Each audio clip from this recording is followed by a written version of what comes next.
వాళ్ళు ఎంతమంది జత కట్టినా ఈ పిఠాపురం మంగమ్మని ఏమీ చేయలేరు.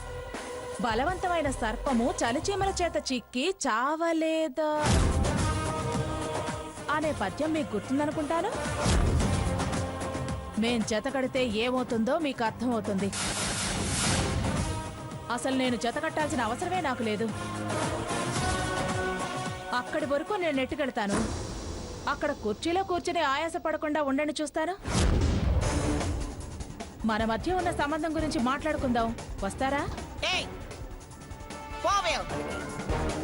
ఇప్పుడు వెళ్లాల్సింది మీరు, నేను కాదు. నేను గుడికి వచ్చిందాన్ని. మీరు చెడు చేయడానికి వచ్చి వెళుతున్నారు. వాళ్లతో జతకట్టమని మీరే కదా అన్నారు. కాబట్టి ఇక నుంచి మీరు మీ ఈ పిచ్చి ప్రయత్నాలు మానుకోవడం మంచిది. లేకపోతే ఇబ్బందుల్లో పడతారు. ఇంకెప్పుడు సీత పెళ్లి చెడగొట్టే ప్రయత్నాలు చేయకండి. అసలు ఆ మాట చెప్పడానికి నువ్వెవరివే? సాటి ఆడదాన్ని. మీలా కాకుండా మేలు చేయాలని చూసేదాన్ని. అడ్డుపడితే ఏం చేస్తావే? పెళ్లి అయ్యేలా నేను మీ ప్రయత్నాలకి అడ్డుపడతాను. అది నీ వల్ల కాదు. పోటీ పడి చూడండి. ఇక నుంచి నేను సీత పెళ్లి ప్రయత్నాల్లోనే ఉంటాను. మీరు ఆపే ప్రయత్నాల్లో ఉండండి. అదిగో ఆ సావిత్రి నీలాగా ప్రయత్నాలు చేసి చేసి చేసి చివరికి పూజలు చేస్తుంది. ఆవిడంటే అమాయకురాలు. పైగా తమరితో బియ్యం అందుకుంది. కూతురు కాపురం అనే భయం ఉంది. నాకు అలాంటేవీ లేదు. అడ్డంగా వస్తాను. పూజలు చేసి భారం దేవుడి మీద వెయ్యను. నేనే మీ ఎత్తులకి పై ఎత్తులు వేస్తాను. కయ్యానికి రెడీనా? సరే సరే చూద్దాం. ఆ సీతను ఎవరు పెళ్లి చేసుకుంటారు? దాని పేరెత్తితేనే పిల్లాడున్న తల్లిదండ్రులు ఎవరికైనా సరే మంగమ్మ గుర్తుకొచ్చి గుండె పగిలేలా చేస్తాను. నిజంగా? హా, నిజంగా అదే పరిస్థితి మీరు తీసుకొస్తే అవసరం తప్పదనుకుంటే నేను సీతని నా కొడుక్కి చేసుకుంటాను. అప్పుడు 100 మంది మంగమ్మలొచ్చినా ఆ పెళ్లి ఆపలేరు. చూద్దాం. వాడెవడో నాకు తెలియని వాడి చేతే నువ్వు అసలు తల్లివేనా, ఇలాంటి పిల్లనిచ్చి నాకు పెళ్లి చేస్తావా అని నిన్ను నిలదీసి అడిగేలా చేస్తా. పిల్ల బంగారం, గుణం నిప్పు. నీ పప్పులేం ఉడకవు. అనవసరంగా నన్ను కదిలించారు, పందెం కాశారు. ఓటమికి తలంచడానికి సిద్ధంగా ఉండండి. ఇంతవరకు ఓటమి అనేది మంగమ్మ చరిత్రలోనే లేదే, ఇక ముందు కూడా ఉండదు. నేను శారదని చరిత్రలు తిరగరాస్తాను. సరే చూద్దాం. ఇక దయచేయండి. సాయం చేయమంటారా? ఓవే.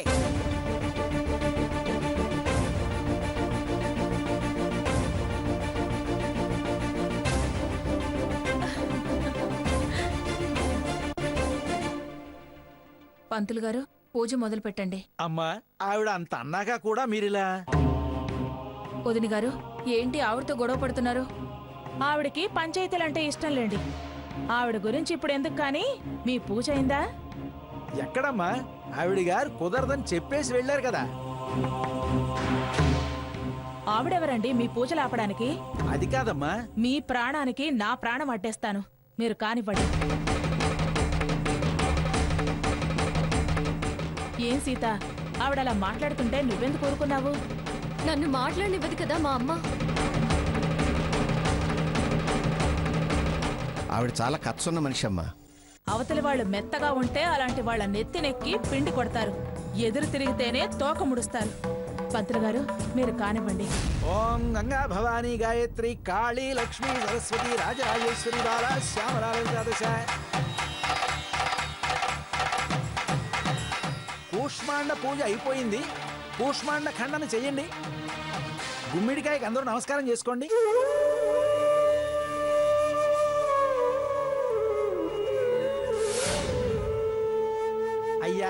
ఇప్పుడు కూష్మాండ ఖండన చెయ్యాలి. అమ్మా కాస్త అలా అందివ్వమ్మా.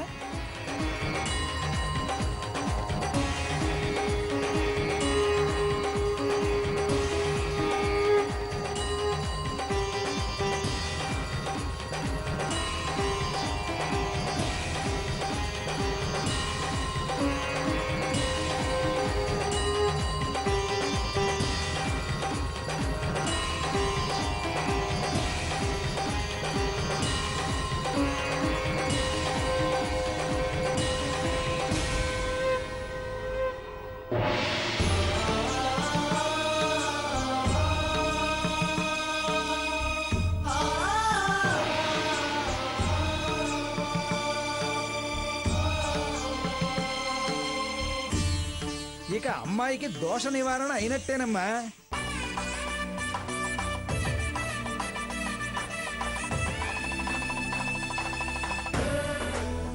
బయటపడితే ఎవరి అడ్డంకులు ఆపే ప్రయత్నాలు ఉండవుగా. ముందు సీత వద్దంటుంది కదరా. ఆమెకొక్కదానికి అర్థమయ్యేలా చెప్పలేమా? ఇంతకు ముందంటే నేను ఒక్కడినే, నా మాట కాదంది. ఇప్పుడు ఇంతమంది నా గురించి చెప్పినా నమ్మదంటావా? అప్పుడు నువ్వని తెలుసు, నీ మీద మంచి అభిప్రాయం లేదు. అందుకే నువ్వు మంచి చేసినా నచ్చలేదు. అపార్థం అర్థం కానివ్వకుండా చేసింది. కానీ ఇప్పుడు వేరు.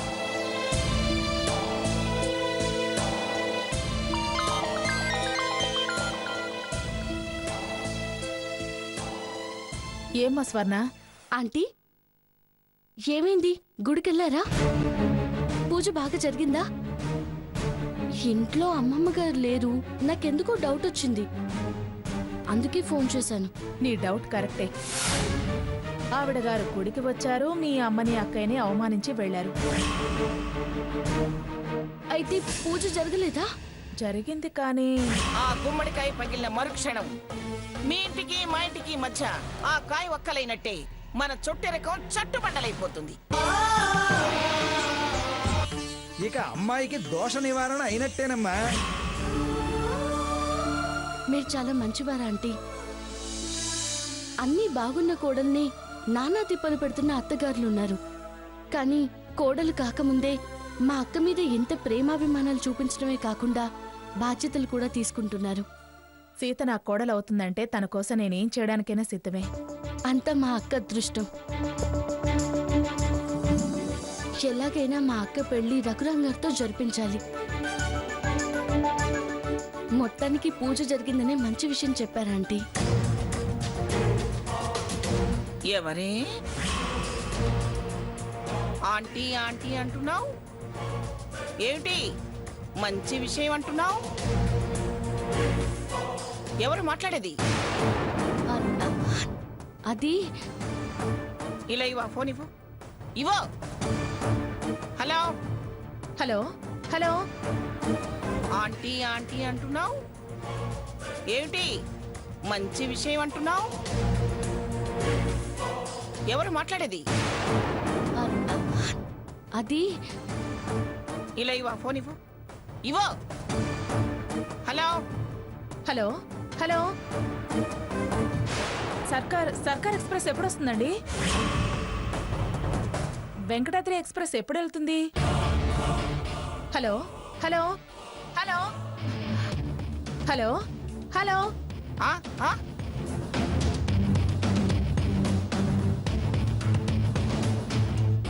ఎవతే ఇది? సక్కర్ ఎక్స్ప్రెస్ వెంకటాద్రి ఎక్స్ప్రెస్ అంటుంది. అది అది మా ఇంటి దగ్గర ఆంటీ కడుపు నొప్పికి తలనొప్పికి అక్కడున్నప్పుడు చిటికా వైద్యం చెప్పేది. ఏయ్, అది అక్కడ ఆంటీ. ఎక్కడో ఆంటీ చిట్కాలు ఇక్కడెందుకే? మనకిక్కడ సూపర్ స్పెషాలిటీ హాస్పిటల్స్ ఉండగా పిచ్చి మాటలు విని పిచ్చి పిచ్చి వైద్యాలు చేయకు. నీ కడుపులో పిఠాపురం వారసుడున్నాడు. ఆ విషయం మర్చిపోయానమ్మా. ఆ? ఏం మాట్లాడుతున్నావే నువ్వు? నీ కడుపులో వారసుడున్నాడన్న విషయాన్ని మర్చిపోయావా? అది కాదు, అదే సూపర్ స్పెషాలిటీ హాస్పిటల్ ఉందన్న విషయం. నీకిప్పుడు కడుపు నొప్పిగా ఉందా? ఆ, ఆ, అదేం లేదే. మరి ఆంటీ చిట్కా అన్నావు? ఆ, మేము చిట్కా లాంటి అంటాము, అందుకే అలా చెప్పాను. సర్లే, నీకెప్పుడు ఏ ప్రాబ్లం వచ్చినా నాతో చెప్పు. స్పెషలిస్ట్ డాక్టర్ని ఇంటికి రప్పిస్తా. అర్థమైందా? చిల్లరగా చిట్కా వైద్యాల మీద ఆధారపడకూడదు. నువ్విప్పుడు ఆ బడిపంతులు రామచంద్రయ్య కూతురివి కాదు, మంగమ్మ మనవరాలివి. మంగమ్మ వారసుని నీ కడుపులో మోస్తున్నావు, గుర్తుంచుకో. జాగ్రత్త. ఇదిగా. అలాగే అమ్మమ్మా.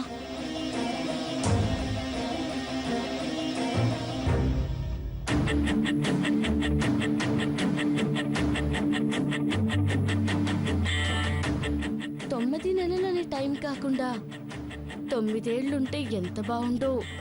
చక్కగా fruits, dry fruits, high class treatment. Miss ఇండియాకి పోటీ చేయొచ్చు. నీ అహంకారానికి ఫుల్ స్టాప్ పెడతా. నిన్ను నీ మనవన్ని ఒక ఆట ఆడిస్తాను, చూడు మంగమ్మ.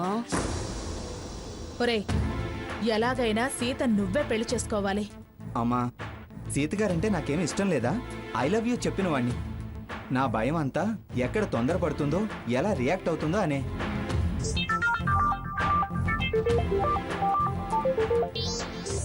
సీతగారమ్మా, ఊళ్ళో లేవన్నావుగా?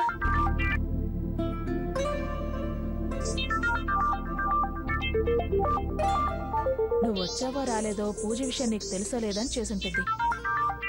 మాట్లాడు మాట్లాడు.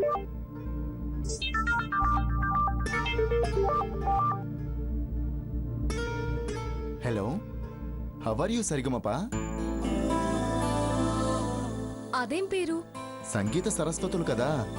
అయితే మాత్రం మా అమ్మ నన్నులు పెట్టిన పేరు సీత. నేను మార్చకూడదా? అది ఇంటి పేరు మారాక. మార్చేద్దామనే ఉంది, కానీ మీరే ఇంటర్వ్యూలో పాస్ అయ్యాకే అంటున్నారు. అదేం రూల్ కాదు, కానీ ఫార్మాలిటీ కోసం. అసలు మనుషులు ఒకరినొకరు చూడకుండా ఎలా అని. మా అమ్మగారితో మనసు తెలియాలి అన్నారట. అది మీ గిఫ్ట్స్తో అర్థమైపోయింది. మరి నేను ఎదురుపడ్డాక నచ్చకపోతే? నేను అందాలకి ఇంపార్టెన్స్ ఇచ్చేదాన్ని కాదు. ఎలా ఉన్నా ఓకే అంటారా? ఎలా ఉన్నా అంటే ముక్కు మొహం మనిషిలాగా అన్నీ ఉండాలి కదా. నచ్చని ఫేస్లా ఉంటే? నాకు అలాంటివేం లేవు. అయితే ఓకే. అవును, మీకు మీ అమ్మగారు వివాహ దోషం గురించి, మేం చేసిన పూజ గురించి మీకేమైనా చెప్పారా? తెలుసు. ఎలా జరిగింది పూజ? మన పెళ్ళవుతుందన్న నమ్మకం కలిగేలా. అది పూర్తయిన దగ్గర నుంచి మిమ్మల్ని చూడాలనిపిస్తుంది. మీతో చాలా విషయాలు మాట్లాడాలనిపిస్తుంది. ఏంటి, ఇందాక నచ్చకపోతే అన్నానని డౌట్ వచ్చి ఇలా అంటున్నారా? చచ్చా, అలా ఏం కాదు. నిజంగానే నాకు అలా అనిపించింది అన్నాను. సరే, ఊరు నుంచి రాగానే కలుద్దాం. ఏ, ఇప్పుడే చూసే అవకాశం ఇవ్వచ్చు కదా. ఎలా? మీ ఫోటోను వాట్సాప్లో పంపించవచ్చు కదా. వాట్సాప్లోనా?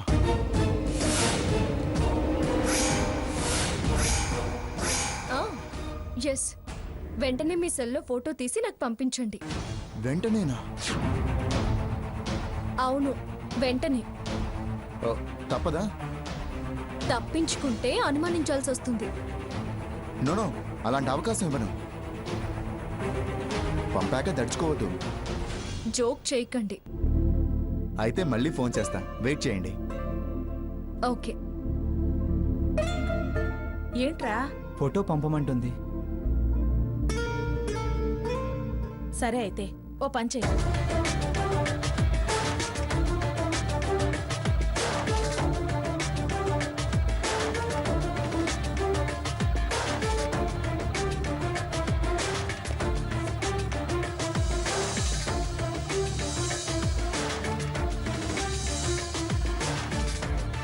రే, ఫోన్ ఇటువరా.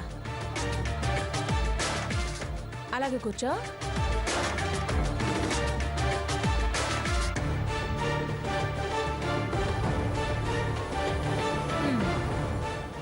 ఇదిగో, ఇప్పుడు ఫోటో పంపించరా. పంపించానమ్మా.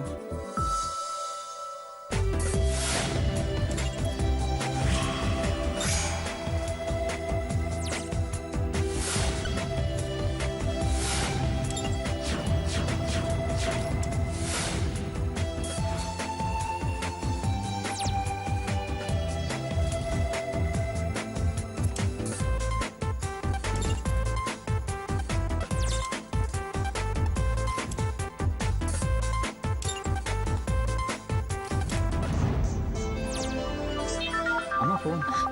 మాట్లాడరా. హలో, ఏంటి ఫోటోతో తడిపిస్తున్నారా? ఇమ్మీడియట్ గా అన్నారుగా, ఉన్న ఫలంగా పంపా. రేపు కొరియర్లో ఆంజనేయ స్వామి రక్ష పంపనా? అంటే నన్ను ముందుకు నడిపించరా? అదేం ప్రశ్న అండి. భార్యకి భర్తే కదా జీవితకాలం రక్షణ. గ్రేట్ సీత, నువ్వు చాలా ఇంప్రెస్ చేస్తున్నావు. Same to you. మీరు రాగానే కలవండి ప్లీజ్. సరే, రాగానే కలుద్దాం. బాయ్. బాయ్.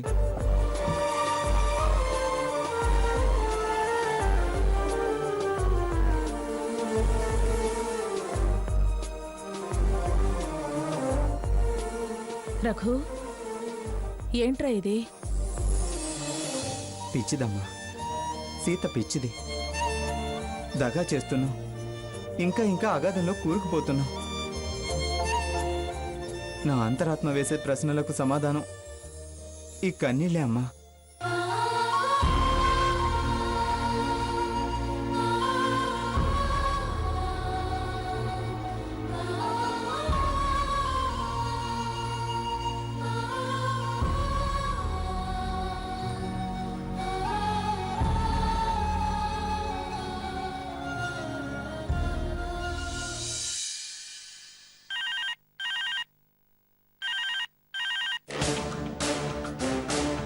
హలో, ఎవరే ఫోన్లో? నేను సీతనమ్మమ్మ గారు.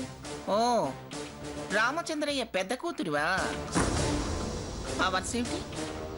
నన్ను అలా పిలవద్దని చెప్పాను కదా. ఇంకా చిన్నదేమో అనుకున్నాను. సర్లే, ఎలాగైనా పెళ్లి కాని దానివి. నా మనవరాలి కంటే చిన్నే. ఏమిటి నువ్వు ఫోన్ తీసావు? మీ అమ్మ ఏమి రాజకార్యాలు వెలగబెడుతుంది? వాకిలొచ్చి ముగ్గేస్తుంది. అంతేలే, పాచి పనులు తప్ప మీకు వేరే పనులు ఏముంటాయి? అసలు మీరు ఫోన్ ఎందుకు చేశారో ముందు అది చెప్పండి. ఇలా మా బతుకులు వెక్కిరించడానికి అయితే ఫోన్ పక్కన పెట్టేసి వెళ్తాను.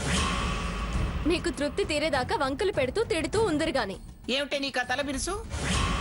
నేనేమన్నా పని లేక ఫోన్ చేశాను అనుకుంటున్నావా? మీ మాటలు చూస్తుంటే పనిలేక ఫోన్ చేసినట్టుగా ఉంది. నౌకర్లతో చాకరీ చేయించుకునే బద్ధకం మాకు లేదు. తేలిగ్గా తిట్టే ఓపిక అంతకన్నా లేదు. లేనితనాన్ని ఎంత గొప్పగా సమర్థించుకుంటున్నావే. ముందు విషయం చెప్తారా లేకపోతే ఫోన్ పెట్టేయమంటారా? నేను మాట్లాడాల్సిన విషయం పెళ్లి పెటాకు లేని వాళ్ళతో కాదు. మీ అమ్మను పిలువు. పెళ్లి వయసు పెద్దతనం అనుకోకండి. పిచ్చివాగుడా పిలవే మీ అమ్మని. అమ్మా, వారు ఫోన్ చేస్తున్నారు. ఎవరే? అదే గొప్పవారు. మేడలు, మిద్దెలు, కార్లు, కాపలాదారులు ఉన్నవాళ్ళు.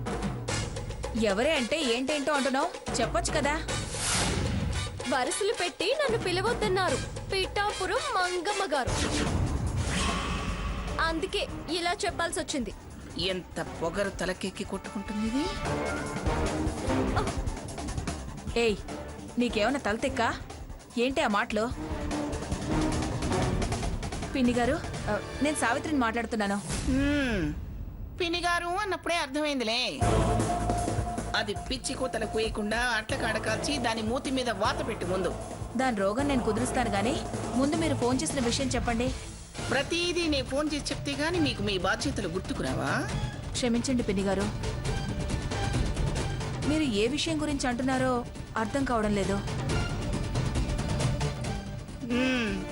పానకం వడపప్పు గురించి. ఏయ్, బుర్రందా నీకు అసలు? ఎల్లుండి నుంచి ఆషాఢ మాసం. పిల్ల అత్తారింట్లో ఉండకూడదని నీకు తెలీదా? అయ్యో పిన్ని గారు, గుర్తుంది. ఇంకా మీరు లేచారో లేదో కాస్త ఆలస్యంగా ఫోన్ చేద్దాం అనుకున్నా. ఏ తమాషాగా ఉందా?